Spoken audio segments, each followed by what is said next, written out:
നമുക്ക് കൂടുതൽ സെയിൽ ലഭിക്കാനായിട്ട് ഒരു സെയിൽസ്മാൻ ആകാതിരിക്കുന്നതാണ് നല്ലത്. അതായത് ഒരു ഡോക്ടറിനെ പോലെ ആയിരിക്കുക. Don't be A salesman, B A doctor. നമ്മളിപ്പോൾ ഒരു ഡോക്ടറിനെ കൺസൾട്ട് ചെയ്യാനായിട്ട് ചെല്ലുകയാണെങ്കിൽ ഡോക്ടർ എങ്ങനെയായിരിക്കും നമ്മളോട് പെരുമാറുക? വരൂ സാർ, ഞങ്ങളെ പുതിയൊരു മരുന്ന് വന്നിട്ടുണ്ട്, പുതിയൊരു മെഡിസിൻ വന്നിട്ടുണ്ട്, ഇതിൽ ഇന്ന ഫീച്ചേഴ്സ് ഒക്കെ ഉണ്ട്, നിങ്ങളൊന്ന് ട്രൈ ചെയ്ത് നോക്കുമെന്ന് നമ്മളോട് പറയുമോ? അങ്ങനെയാണ് നമ്മളുടെ അടുത്ത് ആ ഡോക്ടർ അപ്രോച്ച് ചെയ്യുന്നതെങ്കിൽ നമ്മൾ ആ മൊമെന്റിൽ ആ സ്ഥലം വിടും. നമ്മളവിടെ നിൽക്കില്ല, കൺസൾട്ടേഷന് വേണ്ടിയിട്ട് നിൽക്കില്ല. നമുക്ക് ട്രസ്റ്റ് നഷ്ടപ്പെടും. ഇദ്ദേഹം ഒരു ഡോക്ടർ ആണോ എന്നുള്ള സംശയം വരെ നമുക്ക് വരും. ഒരിക്കലും നമ്മളൊരു ഡോക്ടറിനെ കൺസൾട്ട് ചെയ്യുമ്പോഴത്തേക്ക് ഡോക്ടർ ഈ രീതിയിലായിരിക്കത്തില്ല. മറിച്ച് എങ്ങനെയായിരിക്കും? നമ്മളോട് ധാരാളം ക്വസ്റ്റ്യൻസ് ഒക്കെ ചോദിക്കും. എത്ര നാളായിട്ട് ഈ ബുദ്ധിമുട്ടുണ്ട്, എന്താണ് ബുദ്ധിമുട്ടെന്നൊക്കെ ചോദിച്ചിട്ട് ഡയഗ്നോസ് ചെയ്തിട്ട് നമുക്ക് ആവശ്യമുള്ള മെഡിസിൻ തരികയാണ് ചെയ്യുന്നത്. അപ്പോൾ ഇതുപോലെ ആയിരിക്കണം ഒരു സെയിൽസ്മാനും. ഒരു ഡോക്ടറിനെ പോലെ ആയിരിക്കണം നമ്മളുടെ അടുത്തേക്ക് വരുന്ന കസ്റ്റമറിനോട് നമ്മൾ പെരുമാറേണ്ടത്.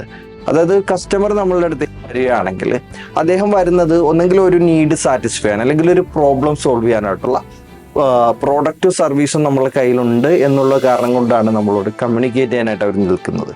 അപ്പോൾ നമ്മൾ അവരുടെ ആ പ്രോബ്ലത്തിനുള്ള സൊല്യൂഷൻ നമ്മുടെ കയ്യിലുണ്ടെങ്കിൽ അവരുടെ പ്രോബ്ലം ചോദിച്ച് മനസ്സിലാക്കിയ ശേഷം നമ്മളത് കൊടുക്കുക എന്നുള്ളതാണ്.